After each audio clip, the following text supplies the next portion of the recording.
जय गुरुदेव। गुरु ब्रह्मा गुरु विष्णु गुरु देवो महेश्वर गुरु साक्षात पर ब्रह्म तस्मै श्री गुरुवे नमः। ओम बालार्क मंडला भाषां चतुर्बाहुं त्रिलोचनां पाशांकुशवराभीतिर्धारयन्तीं शिवां भजे। यह देवी सर्वभूतेषु मातृरूपेण संस्थिता शक्ति रूपेण संस्थिता। नमस्तस्यै नमस्तस्यै नमस्तस्यै नमो नमः। प्रिय दोस्तों नमस्कार। सिद्ध साधनाएं चैनल पर मैं आप सबका हार्दिक स्वागत करता हूं, अभिनंदन करता हूं। आशा करता हूं आप राजी खुशी से होंगे, कुशल मंगल से होंगे। आप सबकी कुशलता की कामना मैं माता महाकाली से, माता भगवती से हमेशा करता हूं। आप सुखी रहें, निरोग रहें, धन धान्य से परिपूर्ण रहें। आपके जीवन में किसी प्रकार की बाधाएं, कोई संकट, कोई परेशानी, कोई दुख कभी भी न आए। दोस्तों इस वीडियो में मैं निराश दंपति के बारे में एक बहुत बढ़िया शानदार प्रयोग बता रहा हूँ और ये प्रयोग अपने आप में बेजोड़ है। अगर कोई दंपति जिनके शादी के 5 साल 8 साल 10 साल 15 साल बाद भी संतान नहीं हुई है, ऐसे दंपति को यानी ऐसे पति पत्नी को ये प्रयोग करना चाहिए और निश्चित रूप से उनके घर में संतान का जन्म होगा। तो प्रयोग बहुत खास होने जा रहा है, पूरा देखें, स्किप न करें।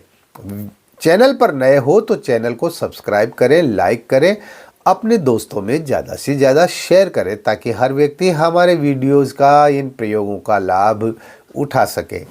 बेल आइकन को प्रेस करके ऑल पर क्लिक करने से आपको हमारे हर वीडियो का नोटिफिकेशन तुरंत प्राप्त हो जाएगा। दोस्तों जैसा कि शास्त्रों में कहा गया है, पति पत्नी जब बनते हैं तो उनका धर्म होता है संतान उत्पन्न करना, संतान की प्राप्ति करना। और धर्म शास्त्र ये भी कहते हैं कि अगर किसी दंपति के पुत्र या पुत्री नहीं है, वो निसंतान है, वो संतानहीन है, तो ऐसे दंपति का उद्धार नहीं होता, उनको मोक्ष की प्राप्ति नहीं होती। वो जो है भूत योनि में जाते हैं। अंत समय में जब वो मरते हैं, उनका देहावसान होता है, तो वो भूत योनि में जाते हैं। क्योंकि मरने के बाद पुत्र के द्वारा दाह संस्कार करना और तर्पण करना, पिंडदान करना, ये शास्त्र सम्मत बताया गया है। इसलिए हर व्यक्ति ये चाहता है, हर दंपति ये चाहते हैं कि पुत्र तो होना ही चाहिए, चाहे एक ही हो लेकिन होना चाहिए। हालांकि आधुनिक दुनिया में आधुनिक विचारों ने इस मान्यता को खत्म कर दिया है और ये मान्यता खत्म होती जा रही है। अब लोग पुत्र और पुत्री में किसी प्रकार का भेद करते भी नहीं है। अगर किसी के पुत्र नहीं है तो आजकल ऐसा भी देखने में आ रहा है कि पुत्रियां यानी उनकी लड़कियां अपने माता पिता का दाह संस्कार कर रही है, शमशान में जा रही है, दाह संस्कार कर रही है। करना भी चाहिए, मैं इसके खिलाफ नहीं हूँ। वो भी तो पुत्री है ना, अरे उसको भी तो माता पिता ने जन्म दिया है, तो क्या उसका अधिकार नहीं बनता? प्रॉपर्टी में तो पुत्री का बराबर का अधिकार होता है। ये तो हमारे सुप्रीम कोर्ट का फैसला है ना, हमारे कानून का फैसला है। हमारा कानून कहता है इस बात को कि पुत्री का भी अपने पिता की संपत्ति में उतना ही अधिकार है जितना पुत्र का। तो फिर दाह संस्कार में क्यों नहीं है ना? तो किन्हीं वजह से, कारणों की वजह से जो है स्त्रियों को शमशान में जाने के लिए मना किया होगा पहले हमारे पूर्वजों ने कि भाई स्त्रियां शमशान में नहीं जाएंगी, है ना। लेकिन समय परिवर्तनशील है और समय में जब परिवर्तन होता है तो सब कुछ बदलता है और बदलना भी पड़ता है, समय के हिसाब से चलना पड़ता है।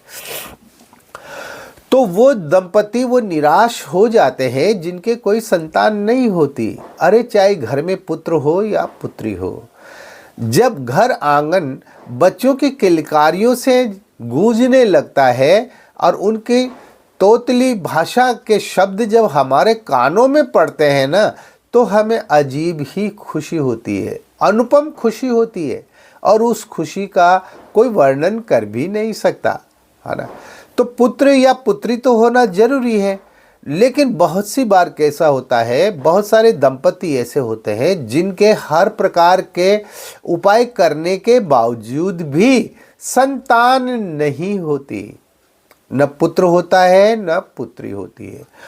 वो इलाज भी खूब करवाते हैं, डॉक्टर्स के पास जाते हैं, वैद्य के पास जाते हैं, एलोपैथिक दवाइयाँ लेते हैं, होम्योपैथिक दवाइयाँ लेते हैं, आयुर्वेदिक दवाइयाँ भी लेते हैं, लेकिन फिर भी उनको संतान की प्राप्ति नहीं होती है। ये कुछ हमारे कुंडली के योग भी होते हैं दोस्तों, हमारे ग्रहों के योग भी होते हैं जो संतानहीनता पैदा करते हैं, है ना। लेकिन इन योगों को भी मंत्र, तंत्र और यंत्र के द्वारा बदला जा सकता है। हाँ, मंत्र, यंत्र और तंत्र में बहुत बड़ी ताकत होती है, बहुत बड़ी शक्ति होती है, और इनके द्वारा इस प्रकार के जो खतरनाक जो योग होते हैं ना, उन योगों को चेंज किया जा सकता है, उनको बदला जा सकता है।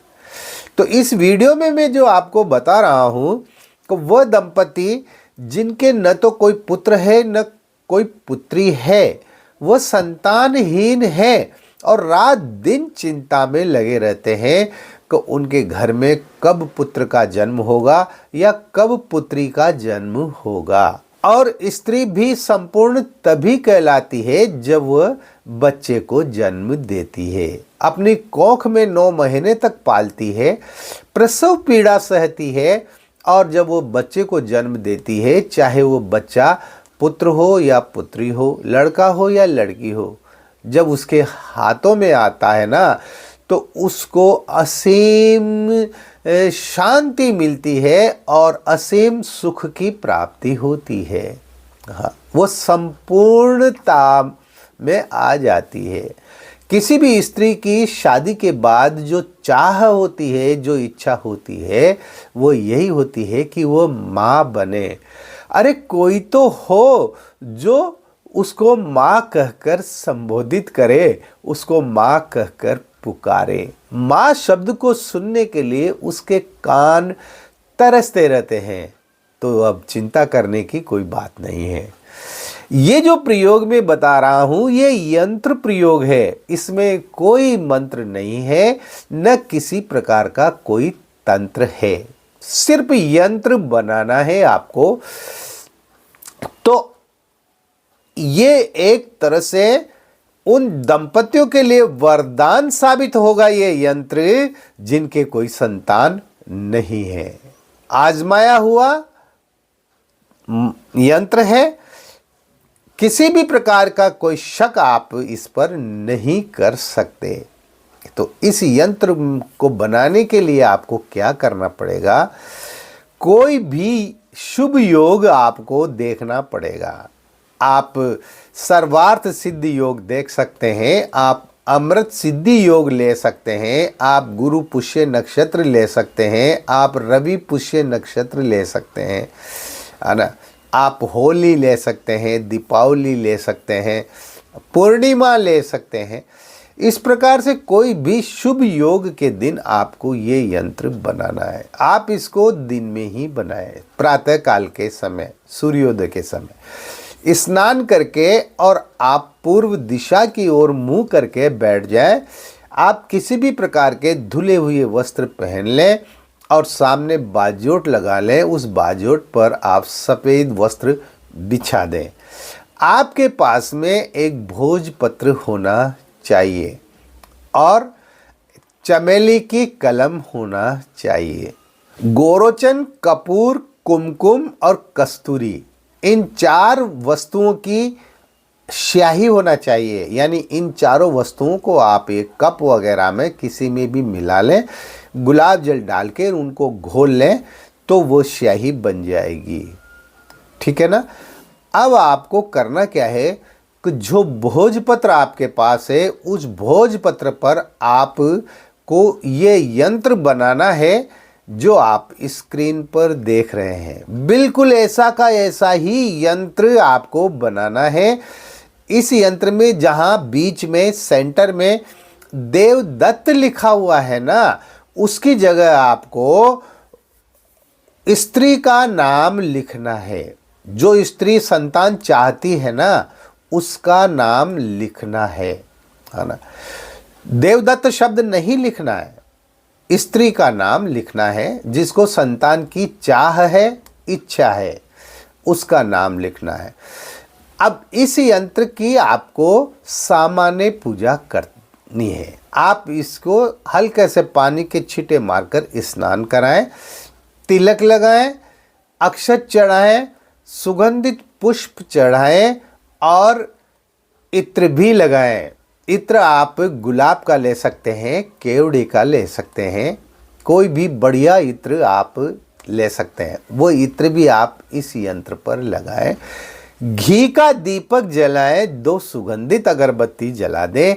इस तरह से इसकी सामान्य पूजा करके हाथ जोड़ करके नमस्कार करें और प्रार्थना करें कि हे यंत्रराज, मेरे घर में मुझे संतान की प्राप्ति हो, आप मुझे आशीर्वाद दीजिए।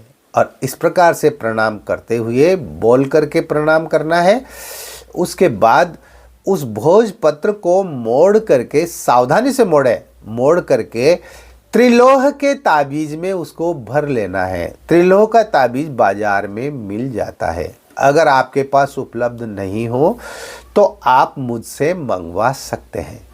त्रिलोह के ताबीज में भर करके और उस ताबीज को यानी उस यंत्र को गले में बांध लें या भुजा में बांध लें, कमर में नहीं बांधना है ना। स्त्री है ना, तो वो बाएं भुजा के अंदर उस यंत्र को बांध ले, यानी उस ताबीज को, या फिर गले में पहन ले। और इसके बाद आप देखिएगा चमत्कार, उस स्त्री के संतान होगी ही होगी। कोई भी नहीं टाल सकता।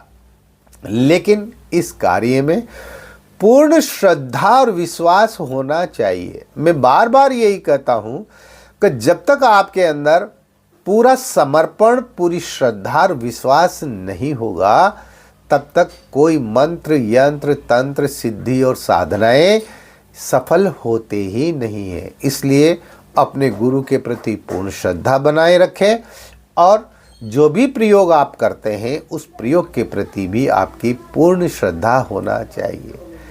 कीजिए दोस्तों इस प्रयोग को। यदि आपके घर में संतान नहीं है तो इस प्रयोग के द्वारा आपके परिवार में, आपके घर के आंगन में बच्चों की किलकारियां गूंजेंगी, गूंजेंगी ही गूंजेंगी और आपकी मनोकामना पूर्ण होगी, आपकी इच्छा पूर्ण होगी।